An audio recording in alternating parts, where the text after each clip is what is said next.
කොහමද නව වසරේ අලුත් වැඩක් එක්ක ඔන්න පොත්ගුලිය ආවා.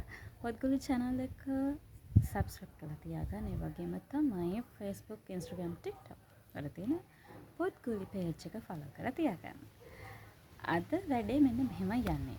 අද ඉඳන් දැන් මේ ගිය වසරවල අපේ ජීවිතේට එකතුරු පොත් ගොඩක් තියෙනවානේ. ඒ වගේම අපේ මතකයේ ඉන්න පොත් ගොඩකුත් තියෙනවා.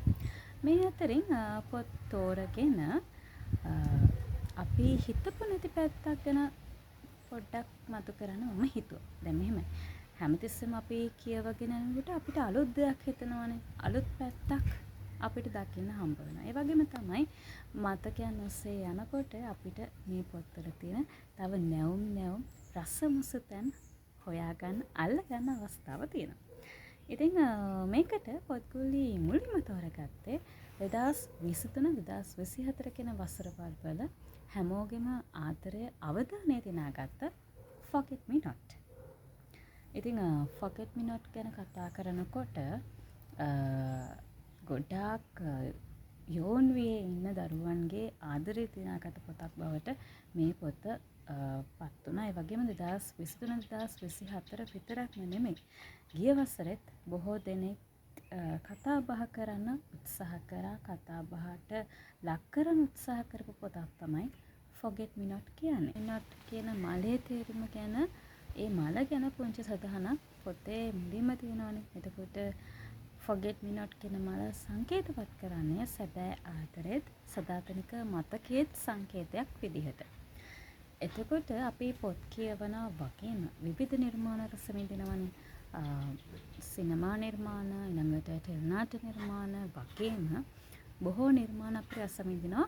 විවිධ භාෂාවලින් විවිධ රටවල් වලින් ඉදිරිපත් කරන නිර්මාණත් අපි රස විඳිනවා. එතකොට දැන් බොහෝ යෞවනයේ පස් වෙන අය අතර Forget Me Not පොත වගේම ආදරය ගැන කියවෙන පොත් ගොඩාක් මතකයන් වලට එකතු වෙලා තියෙනවනේ ඔවුන්ගේ පොත් ගුණටත් එකතු වෙලා තියෙනවා. ඒ වගේම තමයි සිනමා නිර්මාණ, ටෙලිනාට්‍ය නිර්මාණත් ඒ විදිහටම ඒගොල්ලන්ගේ මතකයන් වලට සම්බන්ධ වෙලා තියෙනවා. එතකොට කොරියන් සිනමා නිර්මාණ ගැන කතා කරනකොට, කොරියන් ටෙලි නිර්මාණ ගැන කතා කරනකොට බොහෝ දෙනෙක්ගේ ජනාතරයට මේ වෙනකොට පාත්‍ර වෙලා තියෙන නිර්මාණයක්. ඒ නිර්මාණ අතරින් කොරියානු ටෙලි නිර්මාණයක් විදිහට Law and the City කියන ටෙලි නිර්මාණයේ ආදරය දේදුනට සමාන කරලා තියෙනවා. එතකොට ආදරයයි දේදුනට සමාන කරලා තියෙන්නේ ඒකවල. ආදරය දේදුනට සමාන කරනකොට ඒ පාඩවල වලට මෙන්න මේ වගේ හැඟීම් තියෙනවා කියලා තමයි සඳහන් වෙන්නේ. අපි ඒ ගැන පොඩ්ඩක් බලුවොත් රතු වර්ණය ආශාව විදිහටත්, ඊළඟට තැඹිලි වර්ණය උණුසුම, කහ සතුට, කොළ වර්ණය සාමය, නිල් වර්ණය විශ්වාසය, ඉන්ඩිකෝ ගැඹුර, ඒ වගේම වයලට් අද්භූතයි.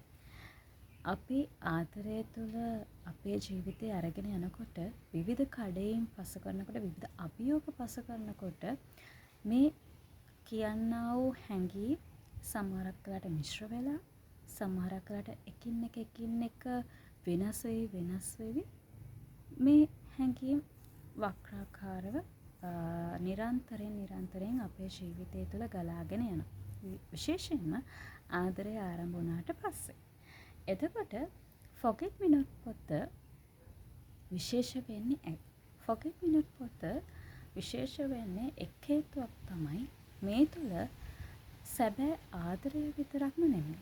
සැබෑ මිත්‍රත්වය, මිනිසුන්ගේ හැඟීම් වෙනස් වෙන විදිය, සිතුවිලි වෙනස් වෙන විදිය, ඒගොල්ලන් ලබන අත්දැකීම් එක මේ දේවල් වෙනස් වෙන විදිහ හරිම අපූර්වට ඉදිරිපත් කරපු පොතක්. එතකොට Forget Me Not පොත ආරම්භයේදී හරිම ලස්සන ප්‍රශ්න අහන කෙනෙක් වගේම ඒ ප්‍රශ්න වලට උත්තරේ හිතා ගන්න බැරුව අපහසුතාවයට පත් වෙන කෙනෙක් ගැන තමයි මුලින්ම තියෙන්නේ.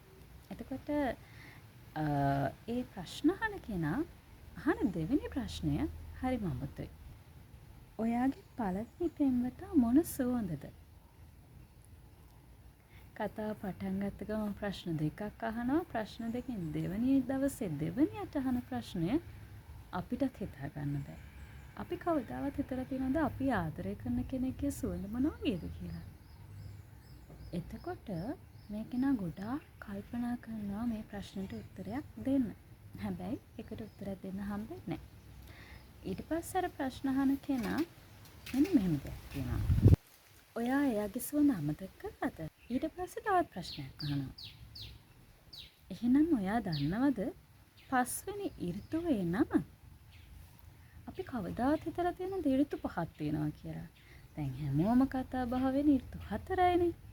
විශේෂයෙන්ම කතා බහ වෙන මල් පිපෙන වසන්ත ඍතුව, ඊට පස්සේ උණුසුම් කාලයක් තියෙන ගිම්හානය, ඊට පස්සේ කොළ හැලෙන හේමන්ත ඍතුව, ඒ වගේම තමයි සිසිරය.